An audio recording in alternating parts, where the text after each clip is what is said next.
Well, the breaking news coming in less than 48 hours before counting, a huge controversy over EVMs, electronic voting machines in Uttar Pradesh.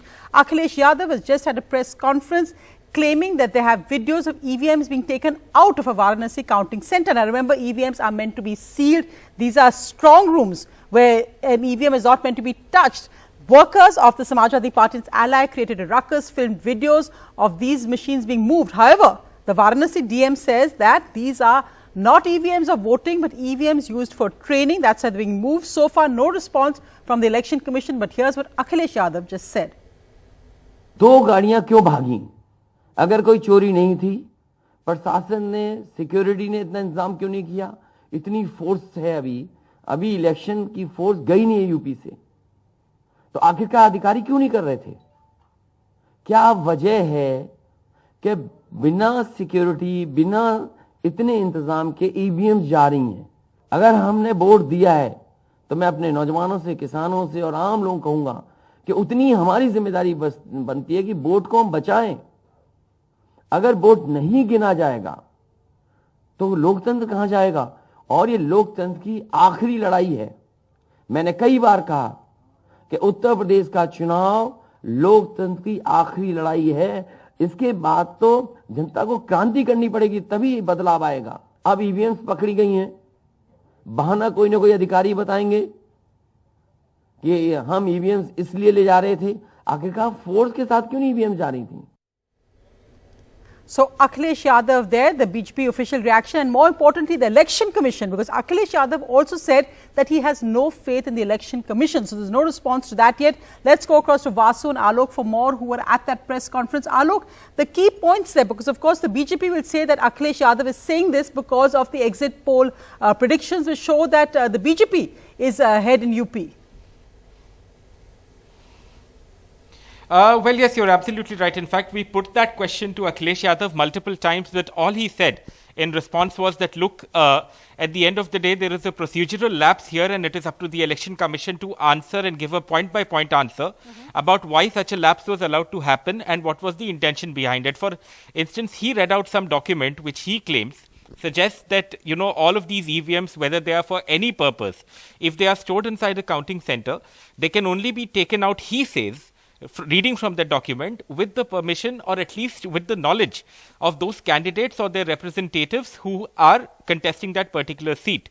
Now, he says that there were 3 trucks, he claims, and that one of them was intercepted by the Samajwadi Party and the SBSP workers, while the other 2, in his words, managed to escape. Now, he says that if the district magistrate is saying what he is, and if that is true, then why did these other 2 trucks escape? And he claims that even this truck was trying to leave the area where these workers were, but these workers stood in front of that truck, did not allow it to leave. So, at the end of the day, very serious allegations being leveled by Akhilesh Yadav and Om Prakash Rajbhar, the Sohail Dev Bharati Samaj Party chief.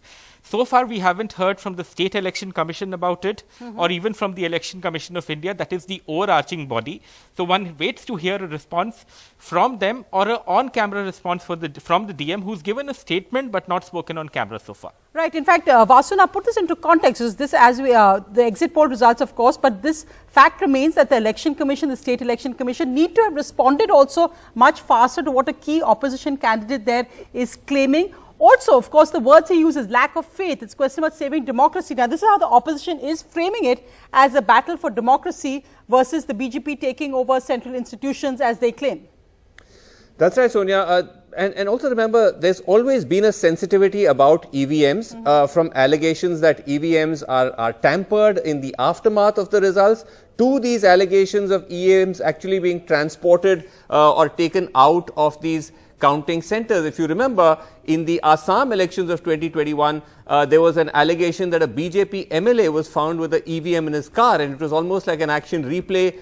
There were party workers of the Congress and other parties that filmed this EVM, and there were red faces all around about how that was allowed to happen. Again, there was some explanation given that this was malfunctioning and the vehicle was simply used to transport it. The vehicle happened to belong to an MLA. But given, as I said, the sensitivity surrounding EVMs, and given the sensitivity surrounding this election in particular, you're absolutely right to say that the Election Commission should have been much more proactive in coming up with a comprehensive response to explain exactly what was going on here. And the longer that is delayed, the more the speculation is likely to grow.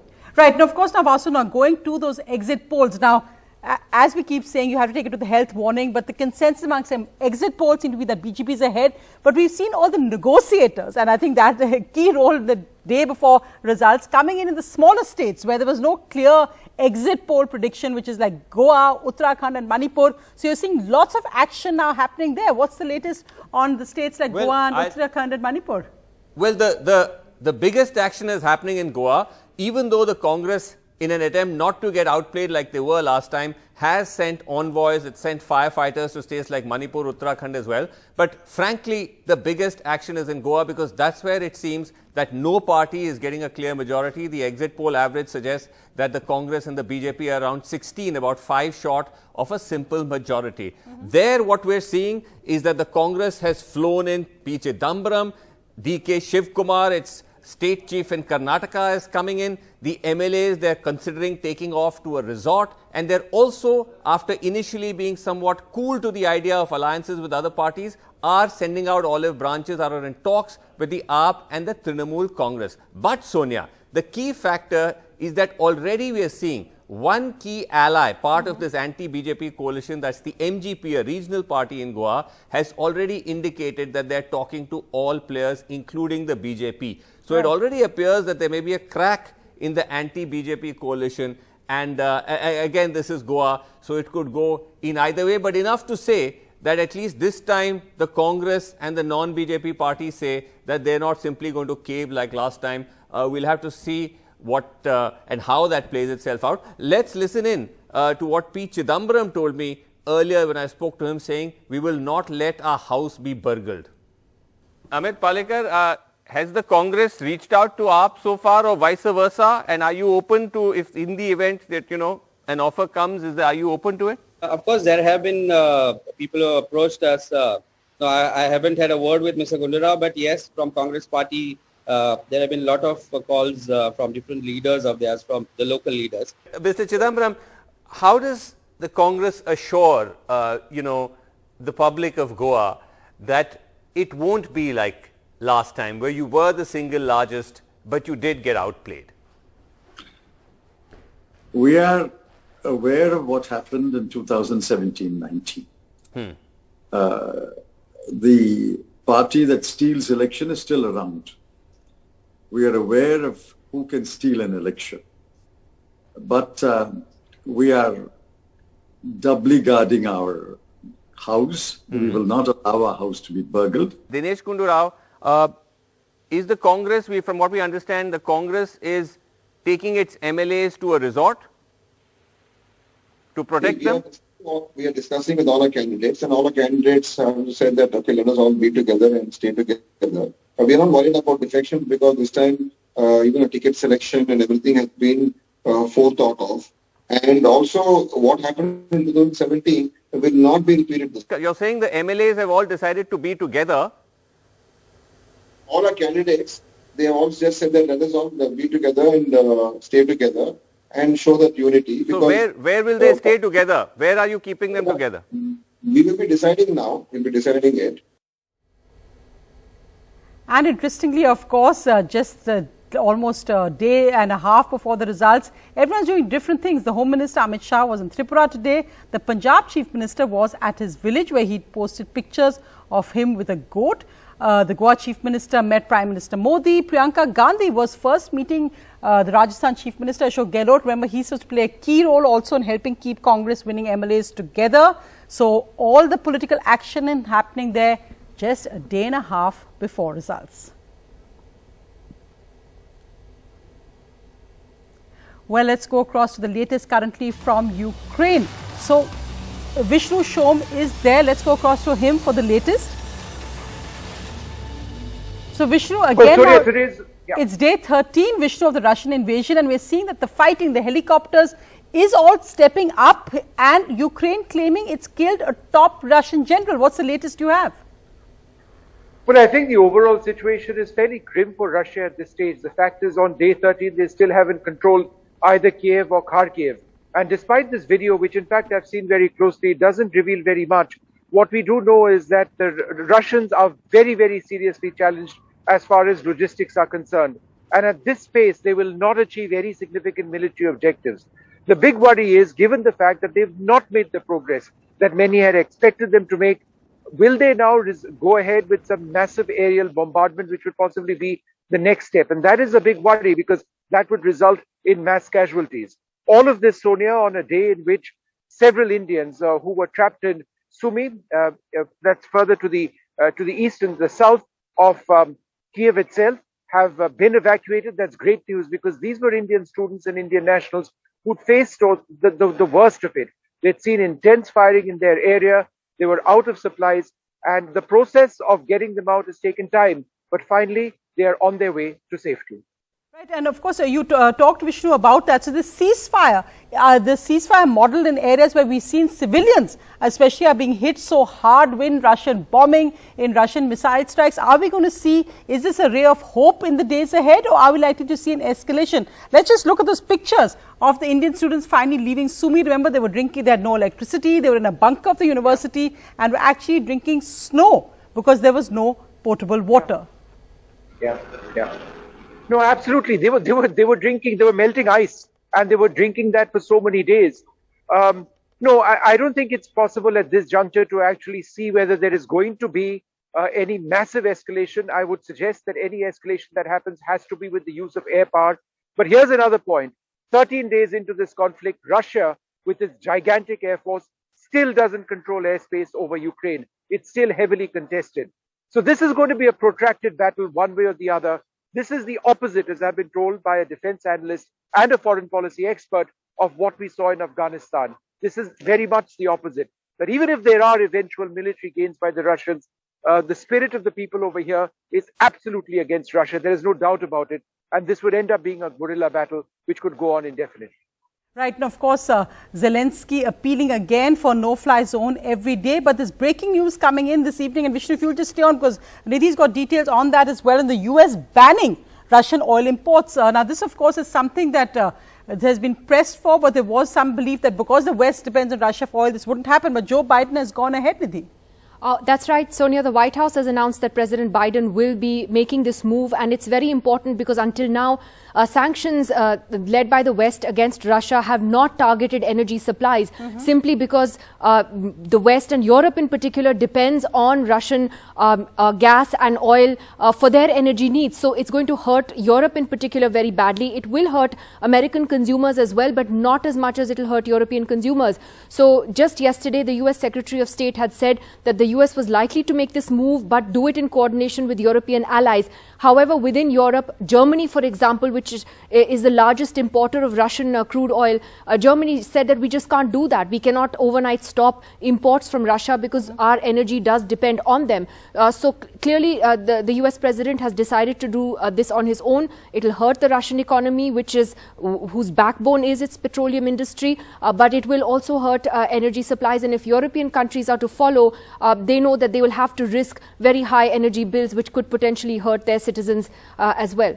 Right, and of course, India also feeling the hurt. That is the rupee weakening, hit very badly amongst emerging market currencies, hitting once again today an all-time low. The markets ended slightly higher after 4 sessions. The Sensex gaining 581 points, the Nifty gaining 150 points. Experts say a strong recovery is likely in export-oriented sectors like IT and pharma. But let's just look at what the impact is of the rupee, because of course the export-oriented sectors are benefiting from a weak rupee.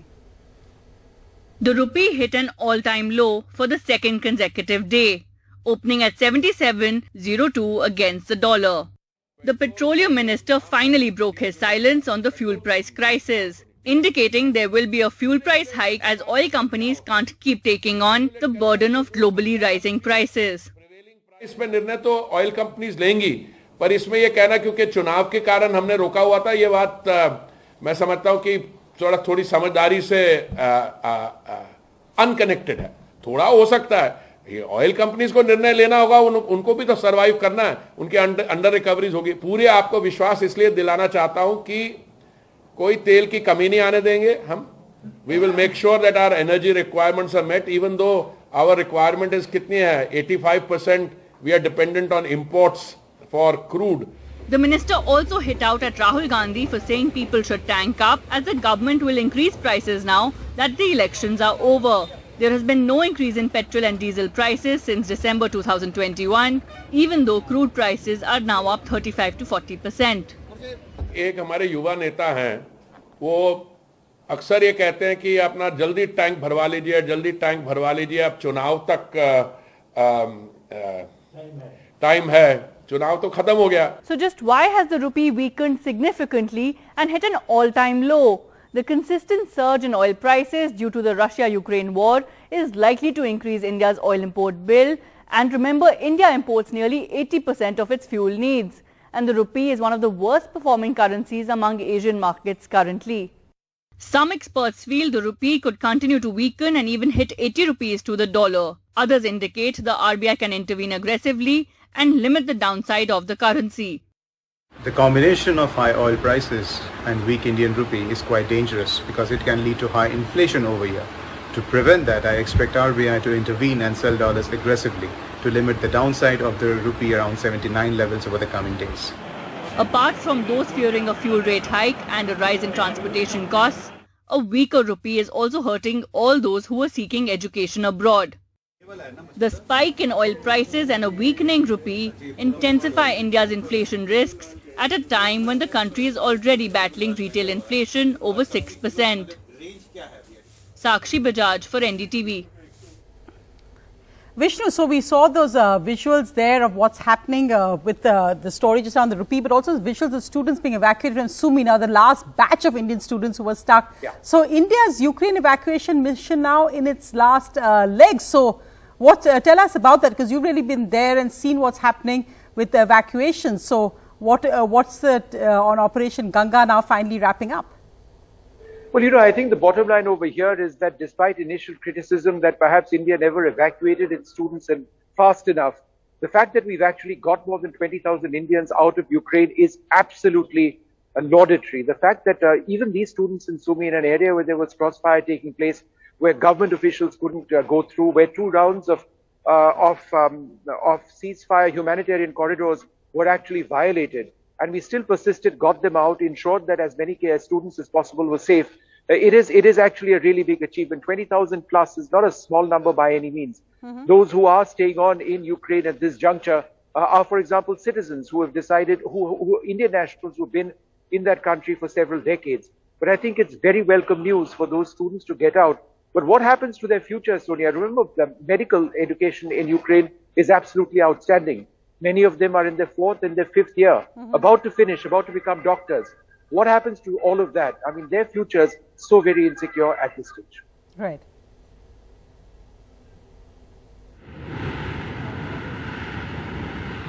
"10 days, over 75 flights, nearly 18,000 Indian students brought back. Operation Ganga to evacuate Indian nationals stuck in war-torn Ukraine, now in its last leg. The government today said around 700 students stranded in the city of Sumy and waiting for evacuation for days are now on their way to Poltava in buses. Sumy में इस समय हमारे कोई कल रात को 700 बच्चे थे, और मैंने आज सुबह जब कंट्रोल रूम में बात की, वो इस समय they were already in buses and moving out of Sumy to a place called Poltava.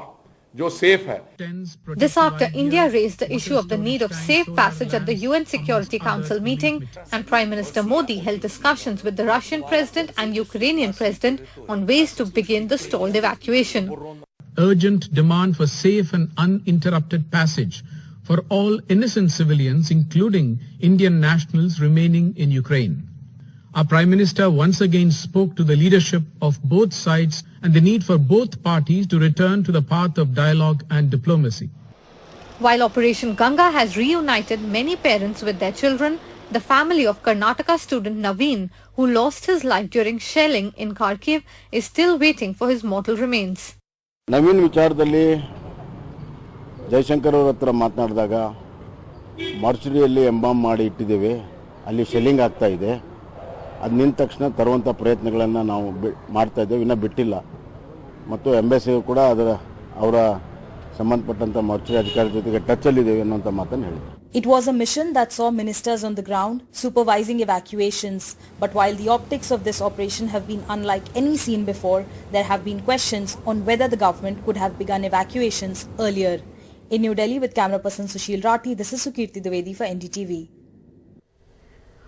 Well, there's some good news on the flights and aviation sector that international flights to and from India will be back from the 27th of March, said the Civil Aviation Ministry today. This is coming after nearly 2 years of the pandemic. Currently, flights were an air bubble that is limited to between two countries, agreements signed between two countries. But now international travel will be back to normal from the 27th of March, which means that there will be availability of seats and fares hopefully should come down. However, remember that this is happening during a war situation in Ukraine, so a lot of airspace and fares may still be high as fuel prices rise, but at least it's good news that we're getting back to normal, especially for travel and tourism.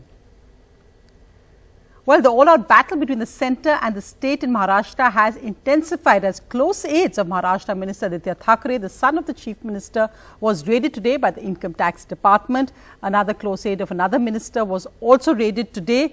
The Shiv Sena has reacted strongly with Aditya Thackeray saying that these agencies are part of the BJP's publicity machine, and Sanjay Raut threatening that ED officers will now be arrested. अशी आक्रमण झालेली आहेत. हे दिल्लीचं आक्रमणच आहे. आपण बघत असाल गेल्या काही महिन्यांमध्ये जेव्हा इथे निवडणूक लागेल असं कळायला लागलं आणि महाविकास आघाडीची भाजपला भीती वाटायला लागली तेव्हापासून हे सुरू आहे. हे यूपी मध्ये असं केलेलं, हैदराबाद मध्ये केलेलं, बंगाल मध्ये केलेलं, आता महाराष्ट्रात निवडणुका येऊ राहिलेल्या आहेत म्हणून इथे सुरू आहे. हा भाजपची एक प्रचार यंत्रणाच झालेली आहे. या सगळ्या सेंट्रल एजन्सीज महाराष्ट्र झुकणार नाही आणि महाराष्ट्र थांबणार नाही. जिस बात का मैंने जिक्र किया Jitendra Navlani and racket with ED, उस बारे में मुंबई पुलिस ने एक एफआईआर दर्ज कर करप्शन 4 ईडी अफसर्स के खिलाफ जितेंद्र नवलानी की पूरी जानकारी के साथ हमने दिया है. आप देख सकते हो, आपको उसका भी सर्कुलेशन हो जाएगा. और मुंबई पुलिस ये एक्सटॉर्शन रैकेट की क्रिमिनल सिंडिकेट की जांच आज से शुरू कर रही है. मुंबई पुलिस इसकी जांच आज से शुरू कर रही है. And mark my words, ED के कुछ अफसर जेल में जा सकते.